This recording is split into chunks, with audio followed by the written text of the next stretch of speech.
Hello friends, स्वागत है हमारे यूट्यूब चैनल मेडिसिन तक में, जहां आप पाते हैं दवाइयों से जुड़ी सारी जानकारी। आज की वीडियो में हम बात करने वाले हैं लो ब्लड प्रेशर के बारे में। जानेंगे कि आखिर लो ब्लड प्रेशर होता क्या है, किन लोगों में लो ब्लड प्रेशर की प्रॉब्लम देखी जाती है और इस समय कौन कौन सी दवा यूज की जाती है। सब कुछ आसान भाषा में समझाएंगे, जिसके बारे में जानना आप सबके लिए बहुत इंपॉर्टेंट है, इसलिए वीडियो को अंत तक जरूर देखें। तो चलिए वीडियो स्टार्ट करते हैं। तो सबसे पहले समझते हैं कि लो ब्लड प्रेशर होता क्या है। तो किसी भी कारण से होने वाली ब्लड प्रेशर यानी रक्तचाप में कमी को लो ब्लड प्रेशर कहा जाता है, जिसे हाइपोटेंशन के नाम से भी जाना जाता है। यहाँ पर हाइपो का मतलब कमी होता है। जहाँ कहीं भी आपको हाइपो वर्ड लिखा मिले तो आप समझ जाना कि इसका मतलब कमी होता है, और किसी भी वर्ड के आगे अगर हाइपर लगा हो तो उसका मतलब ज़्यादा होता है। इसलिए बीपी की कमी होने पर इसे हाइपोटेंशन कहते हैं और बीपी के ज़्यादा होने पर इसे हाइपरटेंशन कहते हैं। आई होप कि यहाँ तक आपको अच्छे से समझ में आ गया होगा। ठीक है, अब आगे बढ़ते हैं। आमतौर पर एक एडल्ट पर्सन में 90/60 mmHg से कम ब्लड प्रेशर होने पर हम उन्हें प्रॉपर लो ब्लड प्रेशर का मरीज कह सकते हैं। तो चलिए इस चार्ट के माध्यम से लो बीपी के नॉर्मल से लेकर डेंजर साइन तक समझते हैं। अगर हम नॉर्मल ब्लड प्रेशर की बात करें तो वो होता है 120/80 mmHg, जो कि एक सामान्य रक्तचाप होता है। ऐसे ही 90/60 mmHg को लो ब्लड प्रेशर कहते हैं। और अगर 60/40 mmHg तक ब्लड प्रेशर गिर जाता है तो इस टाइम डेंजरस साइन मिलने लगते हैं। इस समय व्यक्ति गिर जाता है, चक्कर आ जाते हैं या फिर हाथ पैर कांपने लगते हैं और बहुत सारे साइन देखने को मिल सकते हैं।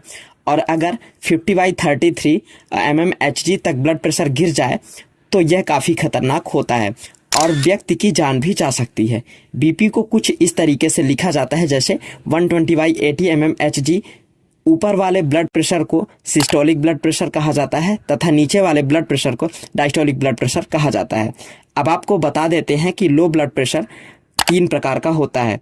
पहला है सिम्टोमेट्रिक हाइपोटेंशन, दूसरा है इसेंशियल हाइपोटेंशन और तीसरा है ऑर्थोस्टैटिक हाइपोटेंशन। अब इन तीनों को शॉर्ट में समझ लेते हैं। अगर हम बात करें सिम्टोमेटिक हाइपोटेंशन की, तो इस प्रकार के हाइपोटेंशन में रोग यानी डिसीज की सीवियरिटी के अनुसार एक्यूट तथा क्रॉनिक सिम्टम्स देखने को मिलते हैं। इसमें डिफिकल्टी इन ब्रीदिंग यानी सांस लेने में समस्या होती है, पेलर स्किन यानी स्किन पीली दिखने लगती है, स्वेटिंग ज़्यादा होने लगती है, पसीना ज़्यादा निकलने लगता है, वीकनेस मतलब कमजोरी महसूस होती है तथा कभी कभी ब्लड प्रेशर कम हो जाने के कारण पेशेंट अनकॉन्शियस भी हो जाता है, बेहोश भी हो सकता है। अगर बात करें इसेंशियल हाइपोटेंशन की, तो इसमें बिना किसी कारण के ब्लड प्रेशर कम हो जाता है। 3% मरीज ऐसे होते हैं जिसमें इसेंशियल हाइपोटेंशन होता है। इसमें किसी प्रकार के लक्षण देखने को नहीं मिलते और ये अधिकतर फीमेल्स में देखने को मिलता है। अब बात करते हैं ऑर्थोस्टैटिक हाइपोटेंशन की, तो ये कम समय के लिए होता है तथा इसमें वर्टिगो की स्थिति बनी रहती है या हो सकती है।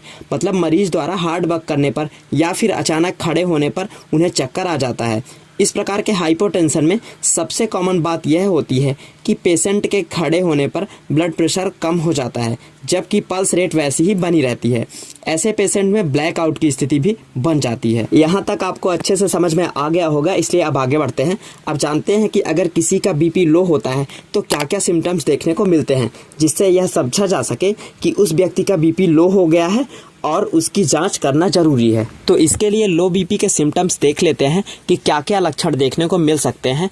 तो उस समय नौजिया हो सकता है यानी आपका जी मचल सकता है, वॉमिटिंग हो सकती है, उल्टी हो सकती है, वर्टिगो यानी चक्कर आ सकता है, हेडेक हो सकता है यानी सिर दर्द हो सकता है, वीकनेस हो सकती है यानी कमजोरी हो सकती है, डल फेस एंड लेजीनेस यानी आलस भी लग सकता है। अगर आपको ऐसे लक्षण देखने को मिलते हैं तो आप अपना ब्लड प्रेशर तुरंत चेक करवाएं, ताकि आपको कंफर्म हो सके कि आपको कहीं लो बीपी की प्रॉब्लम तो नहीं है। इसके बाद आप दवा ले सकें और अपने लो बीपी को ठीक कर सकें। अब दवाओं के बारे में जानने से पहले हम ये जान लेते हैं कि बीपी कम होने के क्या क्या कारण हो सकते हैं, यानी आपकी बीपी किन किन कारणों से लो हो सकती है।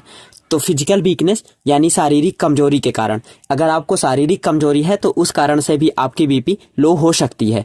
शरीर में पानी की कमी तथा टाइम पर भोजन ना करना, अगर आप टाइम पर भोजन नहीं करते हैं तो भी आपकी बीपी लो हो सकती है। अगर आप शरीर में पानी की कमी रखते हैं, अगर आप ज़्यादा पानी नहीं पीते हैं, कम पानी पीते हैं, तो उस कारण से भी आपकी बीपी लो हो सकती है।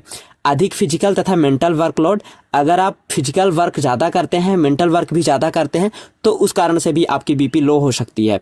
अधिक उपवास करने से भी आपकी बीपी लो हो सकती है। ज़्यादा ब्लड लॉस हो जाना, यानी अगर आपका ब्लड लॉस ज़्यादा हो गया है तो उस कारण से भी आपकी बीपी लो हो सकती है। हैवी मेंस्ट्रुअल ब्लीडिंग, माहवारी में अत्यधिक रक्तस्राव। अगर आपके मेंस्ट्रुअल साइकिल के टाइम पर ज़्यादा ब्लीडिंग हुई है, ज़्यादा खून बह गया है, तो उस कारण से भी आपको बीपी लो होने की समस्या हो सकती है। डायरिया अथवा कोलेरा की वजह से फ्लूइड लॉस। अगर डायरिया या कोलेरा के वजह से आप में फ्लूइड लॉस ज़्यादा हुआ है, पानी ज़्यादा निकल गया है, तो उस कारण से भी आपकी बीपी लो हो सकती है। ब्लड में हीमोग्लोबिन की कमी, अगर आपके ब्लड में हीमोग्लोबिन की कमी हो गई है, एचबी की कमी हो गई है, तो उस कारण भी आपको लो बीपी की समस्या देखने को मिल सकती है। ये रहा लो ब्लड प्रेशर होने के कारण यानी कॉजेज ऑफ हाइपोटेंशन। अब जान लेते हैं ब्लड प्रेशर कम होने पर यूज की जाने वाली दवाओं के बारे में। तो वो है सिप्मीडो टेबलेट, जिसे सिप्ला कंपनी द्वारा बनाया जाता है, जिसमें कंपोजिशन मीडोड्रिन होता है। इसका काम लो ब्लड प्रेशर यानी हाइपोटेंशन को ट्रीट करना होता है। इसको लेने के बाद ब्लड प्रेशर बढ़कर संतुलित हो जाता है।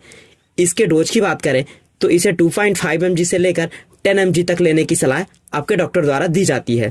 ये टेबलेट फॉर्म में आती है, इसलिए इसे ऑरली लेना होता है और प्रत्येक 8 घंटे में ये ली जा सकती है। नेक्स्ट दवा है फ्लोरिकॉड टेबलेट, जिसमें कंपोजिशन फ्लूड्रोकॉर्टिसोन होता है, जिसका काम ब्लड प्रेशर को बढ़ाना होता है। इसको ऑर्थोस्टैटिक हाइपोटेंशन को ठीक करने के लिए यूज किया जाता है। बात करें इसके डोज की तो इसे 100 माइक्रोग्राम से लेकर 200 माइक्रोग्राम पर डे लेने की सलाह दी जाती है। नेक्स्ट दवा है पायरिडोस्टिगमाइन, जिसे आप डिस्टिनॉन टेबलेट के नाम से मेडिकल स्टोर पर आसानी से खरीद सकते हैं। इसके अलावा पेशेंट को कंप्लीट बेड रेस्ट देना होता है। इंजेक्शन एनएस या फिर डीएनएस आईवी रूट से देना होता है। साथ ही ओआरएस लगातार पिलाते रहना चाहिए ताकि डिहाइड्रेशन ना हो। विटामिन, मिनरल्स तथा प्रोटीन रिच डाइट देना होता है। इसके अलावा पेशेंट को ज़्यादा से ज़्यादा फ्लूइड इनटेक करना चाहिए।